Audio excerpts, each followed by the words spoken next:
seeing me right now, then I suspect you would like to watch the rest of this event. That's Amber, the short film screening that is a world exclusive here at the UnHerd Club, and then afterwards a Q&A with magazine editor Sally Chatterton, Maggie Oliver, former detective of Greater Manchester Police, Julie Bindel, campaigner and favourite here at the UnHerd Club, and director Michelle Wheatley. If you want to see that whole event in its entirety and not just the first 15 minutes, then you must subscribe. It's really simple. Just click the link in the description or on the screen right now, and it's so easy. You get everything that UnHerd has to offer, plus this exclusive live stream. So go ahead and subscribe right now, and you can watch the whole thing uninterrupted. Hi, welcome to UnHerd. I'm Sally Chatterton. I'm the editor of the magazine UnHerd. We're here tonight, as you know, for a screening which is the UK premiere, in fact, of a film called Amber, a short film about a travesty of justice. It's just one girl's story, but it was part of a wider scandal, one that has shaken the globe this year. The grooming girl, the grooming gang epidemic of violence against girls, some of them barely teenagers. But it was a story too uncomfortable for those in positions of power to get to grips with, for reasons we shall surely discuss later. Only now has the public fully awoken to the horrors of what went on, who the perpetrators were, who the victims were. We're still not sure why so little was done. This, though, is a film about Amber, and I'm here with three incredible women at the back who helped to bring her story to light, and I shall introduce them later. But first, this is about Amber.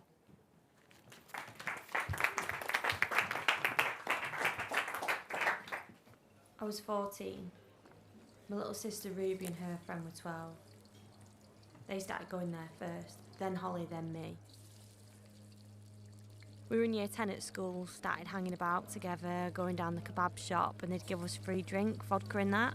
It wasn't like a forced thing, it was like just bring your friends along. It was just casual. And I mean, obviously you want your friends to be there because you want to get drunk. I'd be pissed.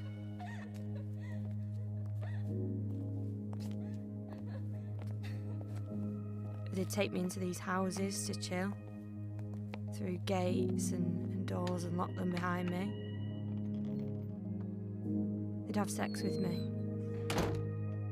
I'd never kiss them. The breath would stink of curry. They made me feel sick. I'd be hammered. Straight vodka. I thought I might never get out. We was 15 by this time, me and Holly, and she lost the plot one night. She was drunk. We was all there. Holly got this big box of onions and just rolled them down the street. This is what started the fight off. Being a right bitch with the mayonnaise, she was like squirting mayonnaise at them. Holly got arrested that night and they left me there. It was 2 days after the police turned up. They just said, "Oh, we need to speak to you." They didn't tell me what for, and they took me to the police station. Never been near a police station, police car, anything. My mum turned up and they wouldn't let her in, and they left me in a cell. I thought, Holly's blamed me. I was scared. Then they took me to an interview. I can't remember what they actually said, but it was along the lines of madam. I had no idea what they were accusing me of. It was a solicitor that told me. I'm sure he said prostitute. Well, prostitutes stand on corners, that's what that meant to me. I just, no comment to everything, because that's what the solicitor told me to do. And then they let me out, I don't know how many hours after. It was a long time. And then nobody spoke of it, my mum or anyone. Went back out with Holly same night. She thought it was hilarious. I mean, I thought it was hilarious. Back to the kebab shop that she'd just smashed up. Police did nothing. It was weird. They weren't asked. I used to think it was because, you know, we weren't, what do you call it, like, privileged. They don't give a fuck if you're not from a wealthy background or whatever, just troubled kids. The abuse just carried on, passing us round the friends. He even threatened us with a gun, you know, me and Ruby. He said, if you tell anyone, I'll come back and I'll shoot you. We were scared. After that, we weren't really going to the kebab shop. It was more like going out. Someone would pick you up in a cab and take you to a chill house or up the moors, alone up in the moors, away from the road. No houses, no street lights, alone with a bunch of men. Pissed up.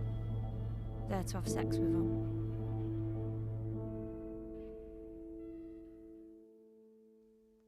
It carried on, and about 6 months after I met my partner, fell pregnant. They put me in a homeless families hostel. It was horrible. It was dirty and scary. They wouldn't even let my partner in. When he'd come, he'd have to sit outside. I was alone with the baby the whole time.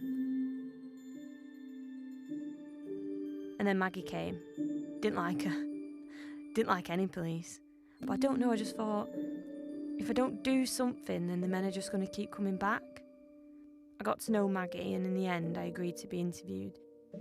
I took her around places where it happened. Hours and hours reliving all the abuse. I gave them names, dates, number plates.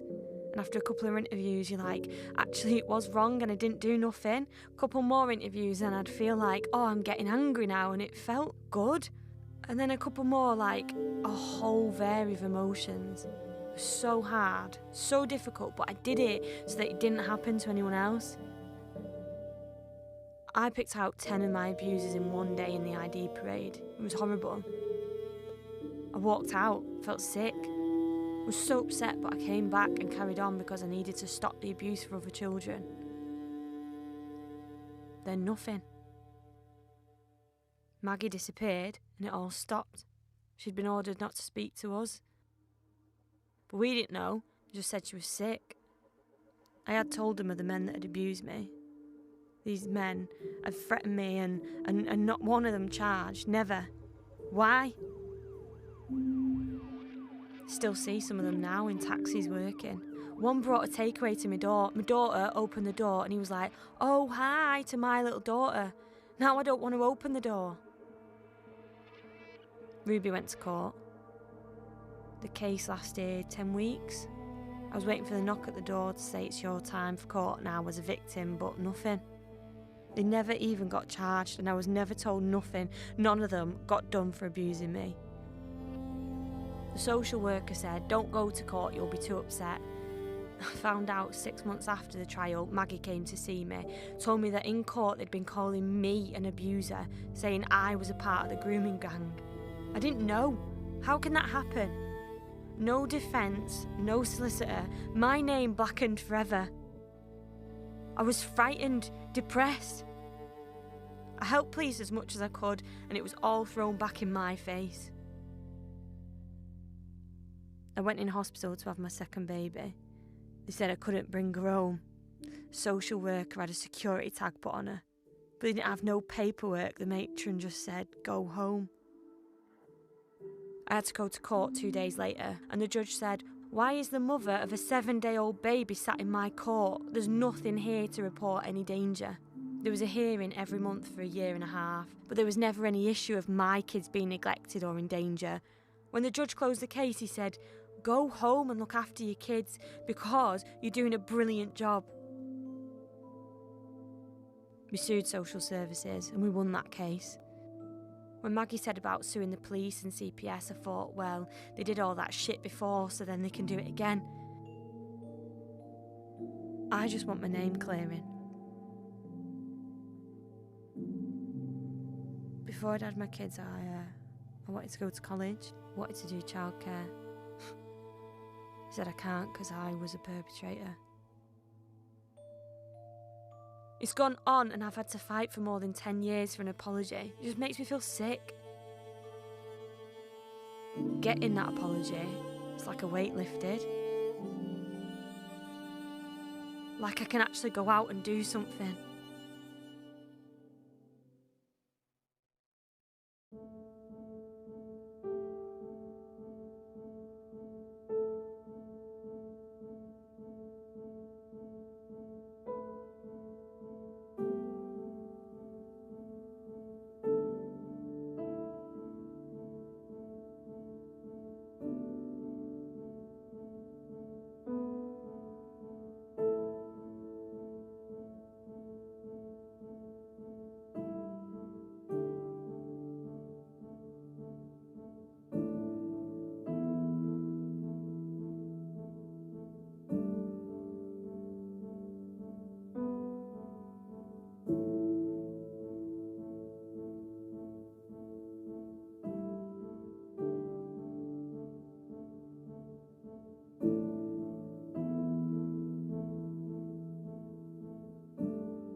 Testimony, brilliantly conceived by Michelle Wheatley, the director, and an extraordinary tale. The fact that these girls' stories went unheard for so long, particularly Amber, is just a terrible indictment on the authorities, I think.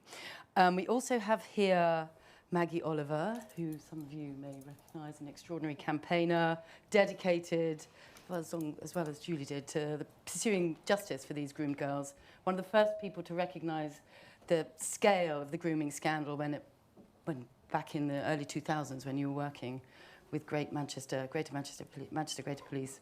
Also among the first to realise that the police were part of the problem, in fact, I think. Appalled, she complained, resigned, blew the whistle, and set up the Maggie Oliver Foundation, which actually listened to and took these girls, victims, their stories seriously. Pissed off a lot of people.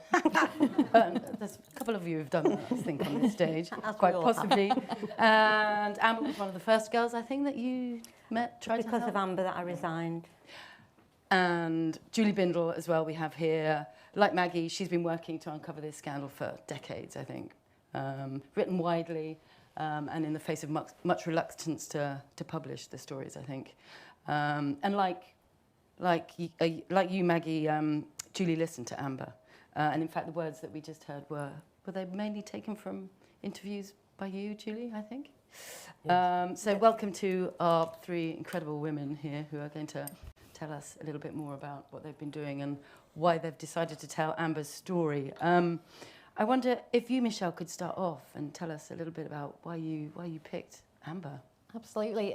So I'd been following the work that Maggie had been doing since it was reported in the Manchester Evening News about the Augusta case. I'm a survivor and I've made work around my experiences.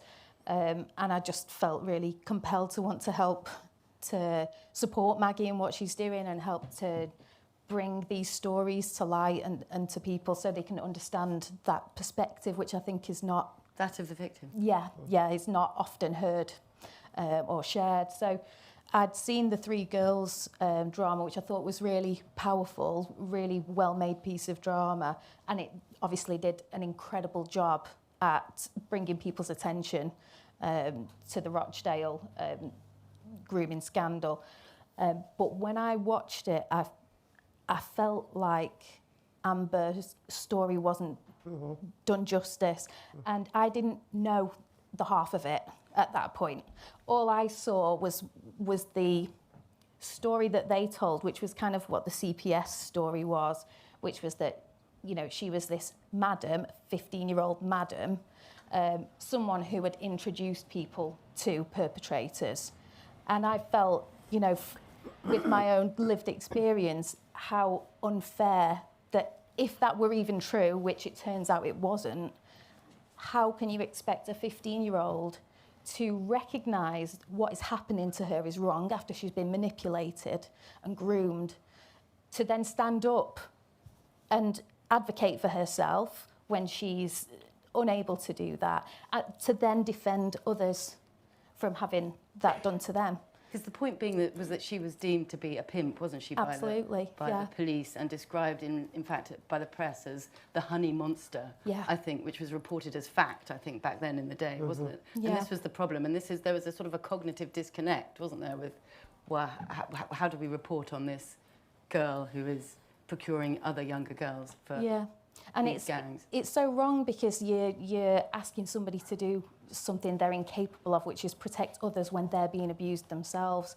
So I approached the foundation, I spoke to Jenny first, and then I met with Maggie, and I said, you know, I enjoyed the drama, because I didn't know how they had felt about the drama as well, and I said I felt like Amber's story wasn't told, and they said, we feel exactly the same. Yeah.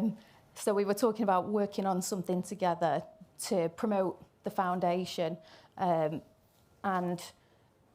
you know, Maggie said we've got the transcriptions and the recording of the interview. What's your memory of when you met Amber, first of all, Maggie? Say that again. What's your memory of first meeting Amber? In that hostel that's in that little film, you know, I'd already worked on a job called Operation Augusta for Greater Manchester Police, where I'd seen 97 rapists allowed to continue their lives for 20 years, over 36 children who were being abused, and GMP closed that case down. And it's affected me really for the past 20 years. Is that when you resigned?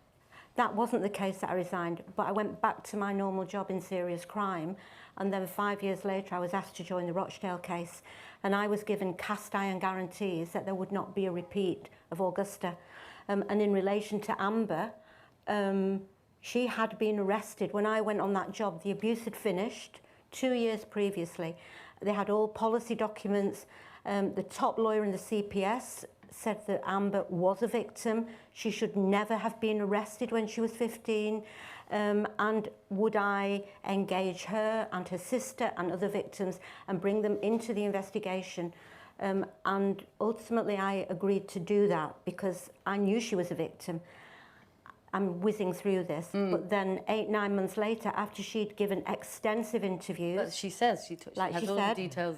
I took her to those ID parades. She identified 9 out of the first 10 rapists, and then I'm told on a Friday afternoon, 8 months later, oh Maggie, by the way, we've changed our mind. We're not going to use Amber anymore. And I was horrified, couldn't believe what I was hearing. Thought it was one lazy officer. Now I know it was systemic neglect and corruption, actually.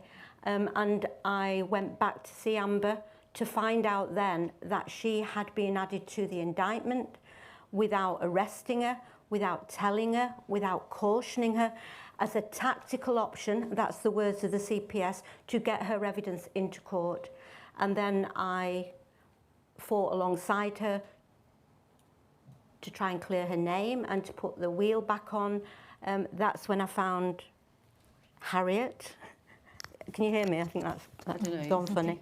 Harriet, I met at an event, who's a human rights lawyer. I've got the greatest respect. Met Julie through that, and we fought GMP. I went to Harriet 5 years later, and Kate as well. And 10 years after we started that battle, GMP admitted borderline incompetence in that case. Amber's name was cleared. She is now acknowledged as a victim. All her rapes are recorded. And Amber's allowed us to use her story because she knew Julie through Harriet and myself. And she told her story to Julie. How did you... and that's her words. How did you find her when you were speaking to her, Julie? How do you approach that sort of story? I was with Maggie and also some of the lawyers from Centre for Women's Justice.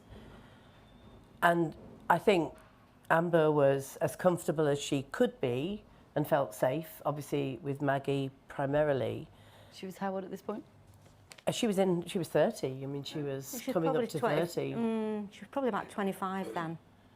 I can't remember. I mean, well into her adulthood with children of her own, like 3 yeah. children, and a partner and a life, but that something that had just, that she was carrying around with her, the criminalisation of her victimhood was the most profoundly just unbelievable thing that you could even imagine, that they didn't even do what I've seen police do previously, which is not be able to separate some crimes that victims might commit because they are under duress. For example, I was in Albania in the late 1990s, looking at the issue of trafficking of girls, children, between Albania and Italy, who were then returned to Albania.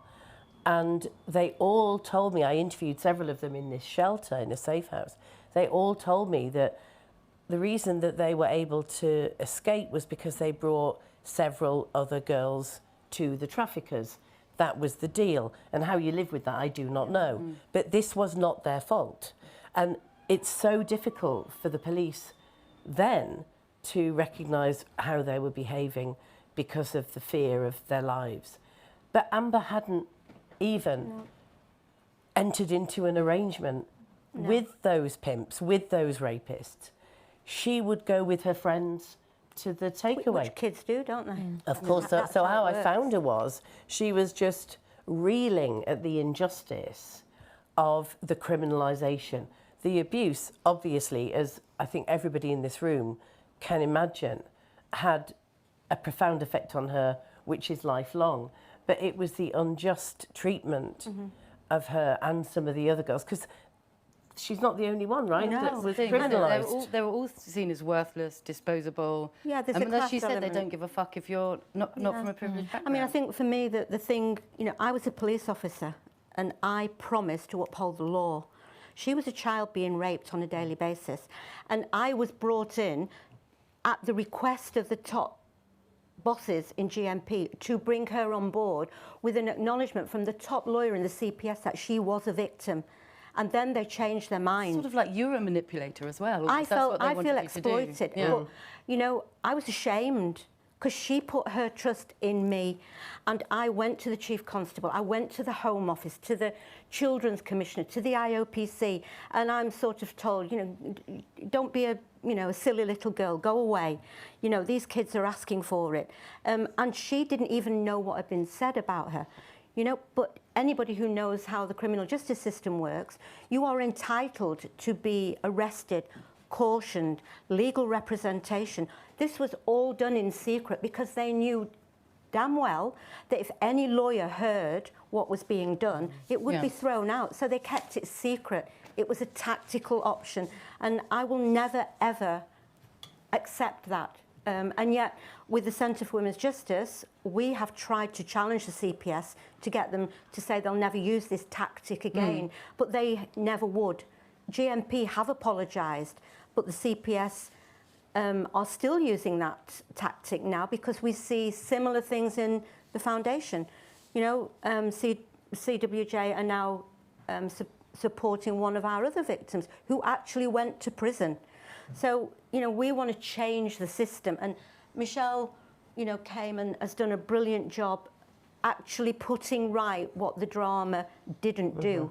Because, I worked on the drama for 4 years and the finished article had demonised Amber. And again, she was let down. So we tried to put the record right for Amber. But it's sort of extraordinary that these girls weren't listened to at all back then when you sort of read the stories and hear what was done. And I wonder if you have any idea, if we zoom out a little bit, why that might have been. What a cocktail of reasons, race is thrown about, there's misogyny, there's the systems that don't work. For me, it's a combination. Yeah. I think there's a class element to this. That's so interesting. Yeah, these kids do not matter. And I always say, if this was Boris Johnson's daughter or Keir Starmer's daughter, we had a little girl who was being raped from the age of 12, made pregnant at 13. We had DNA. They'd seized a fetus unlawfully. Her abuser was a 43-year-old married man of 3, Pakistani Muslim. He was charged with conspiracy to commit sexual activity with a child. That is judging that child because nobody's going to fight her corner. The racial element is undoubtedly part of why they wouldn't address it. Money is another issue for me. And hoping that nobody would make a stink and actually expose this publicly. But we have, the drama did a fabulous job in raising awareness. It let the police, CPS off scot-free. And that's why I couldn't let it go. And I wrote my book, and then we've done this. Amber was... If you're seeing my face, then I'm afraid that means you've come to the end of your free 15 minutes. But if you want to continue watching this exclusive UnHerd Club event with Maggie Oliver, Greater Manchester Police Detective, and Rochdale Grooming Gang's campaigner and columnist Julie Bindel, director Michelle Wheatley, and of course our very own Sally Chatterton, then all you have to do is subscribe. It's really simple. Just click the button down below and you'll be able to continue watching from where you left off.